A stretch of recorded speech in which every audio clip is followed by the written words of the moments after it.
And welcome to Unidentified. I'm Sandra, and this is Lyndall.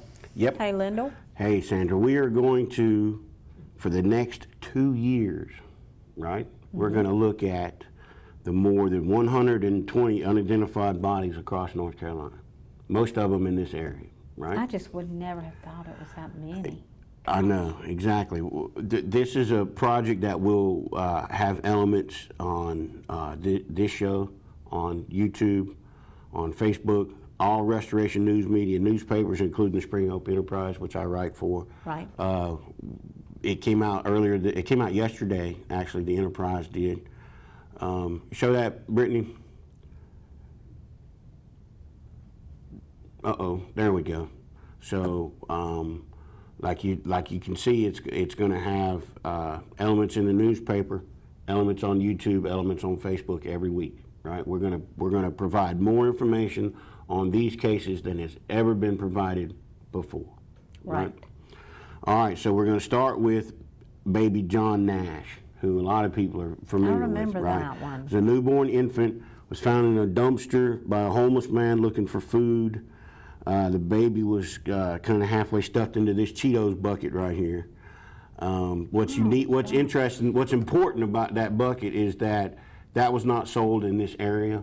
It was only it was sold at Sam's Club and other places, but not in this area. So law enforcement thinks that whoever dumped the baby was from out of the area and drove here to dump the baby. This was 2007. It was in a dumpster behind Food Line out on 301. Right. That way. There's a map, you know. So you got 301. You got the Food Line there, next to the McDonald's. I'm going to show a map every week to let people know exactly what we're talking about, because some of these are going to be in other parts of the state. That's right. All right, so I mean, everyone is familiar with this story around here. I mean, it's been all over the newspapers. It's been all over TV. WRL did a really good story about it a few years ago. You know, a lot of different television stations have done stories about it. Yes. 14 years ago. Right. Okay, but here's stuff that no one knows about, right? I reported a little bit on the paper, but I'm going to give people a chance right now to see this with their own two eyes. So here is part of the autopsy report for the evidence of injury, right? Okay, so you can see that, and what that is the baby didn't die and was dumped in the dumpster. The baby was murdered, and they took a hair band and tied it around the baby's neck until it suffocated, right? And it's right there. It says hair band circumventing the neck and located 4.5 inches inferior of the top of the head. So they put the neck band on, they tied it tight, and the baby suffocated, right? Terrible way to go. Tell me again where the dumpster was. It was located behind Food Line out there. Harbor West? Yes, Harbor West, yes. So, you know, it's been reported, I mean, this case has been reported probably nationwide, right? And I think some of the reports, the police have said that the baby was killed, right? But never how. And I think you know, that picture's a little, I mean, it's just a drawing, but it's still kind of graphic in a way. But that's the kind of thing I think that the public needs to know. Absolutely. You know, that this was not a baby who was born prematurely, or, you know, there was some other complication and they panicked and didn't know what to do with the baby.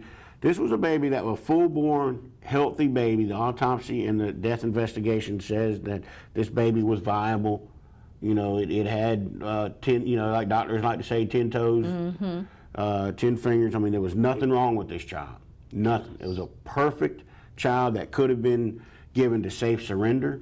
You know, even then they had laws of safe surrender where you can give the baby to any, you know, to a cop or anybody, nobody will ask. But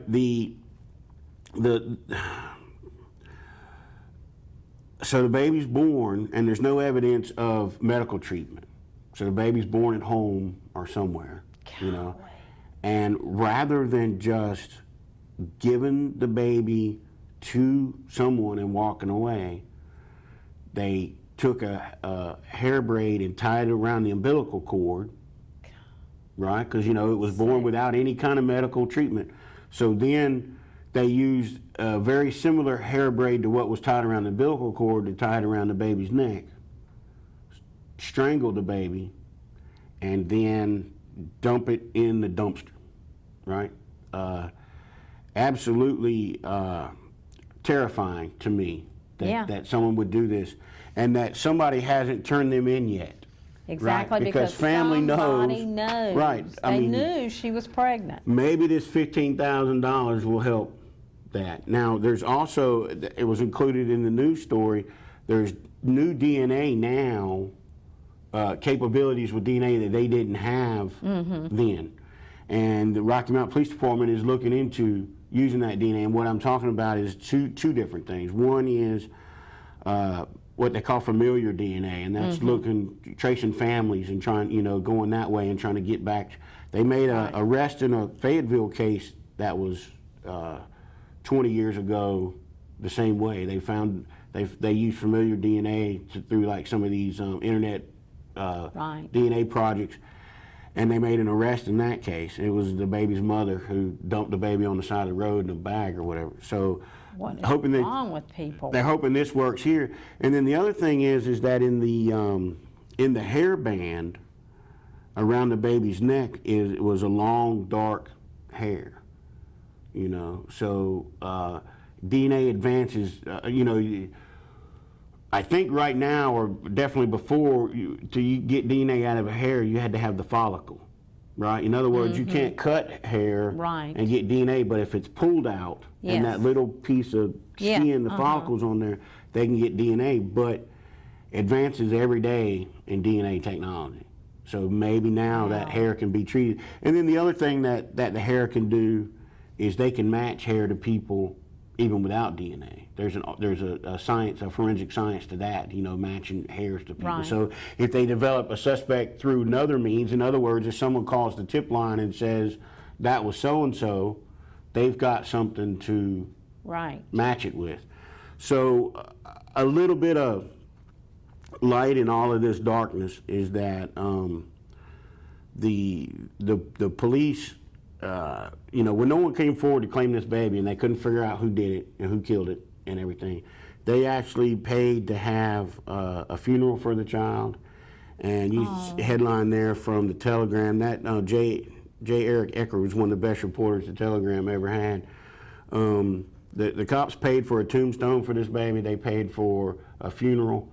And I mean, there's some video footage out there of the funeral itself, you know, really sad, and it's frustrating. I posted on Facebook this morning that, you know, I don't know whether to be really sad about this, or I don't know whether to be really angry about it. Yeah, I was going to say, are you angry? Are you mad, or are you sad? Right, because both. I mean, what? A little bit of both. A little bit of both, right. So this was the first installment of Unidentified. I've been working on these cases for more than 10 years now, right? And I've been compiling them. And the reason why I haven't done anything with most of these is they were out of my newspaper coverage area, right? But WIG is in 19 counties on TV. Right. People watching on TV. It's also online, right? And that's the biggie. Online, it just goes everywhere. And we're also this will be a YouTube video, right? Yes. So it will be everywhere. We have reach now that I didn't have before, right? So that's right. The people who, you know, 301's a major highway. I mean, these folks could have been from Virginia. They could have drove up here from Georgia. I mean, you know, who knows where these folks are from? But it's my hope that we can spread the word far and wide enough and offer up to $15,000. Right. Somebody knows. Now see, here's the thing: is like a trucker can pick up a woman on the side of the road and kill that woman and dump her out, and we've got a bunch of those that coming Right. up in the coming weeks. I'm sure. But the trucker would be the only person who knows that, right? And if he doesn't share that with anybody, he could go to his grave and no one would ever know That's true. but him, right? Okay, but this case, there's a father, right? Mm-hmm. There's a mother. The mother had family.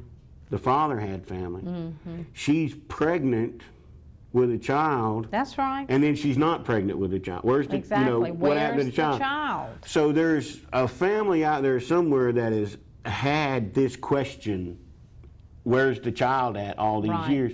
And like I said, they're probably not from Rocky Mount. Right. They're probably not from Wilson. They're probably not from anywhere in the, what the general loves to call the Rocky Mount corridor, right? Right. But if they haven't heard it before, and even if they have heard it before, maybe that reward will help them along to do the right thing. So next week, we're going to be talking about a man that was fished out of the Tar River in 1980.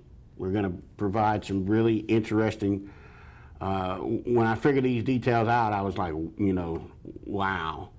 And then the week after that, we're going to be talking about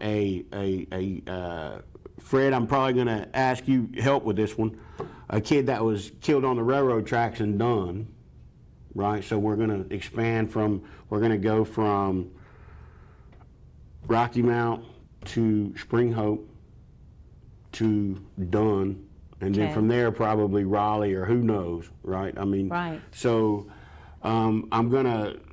There's a lot, like I said, there's a lot of these cases that are here from Johnston County over to like Wayne County over to Pitt County and Sampson County. That's where most of the unidentified bodies in North Carolina are at, right? Wow.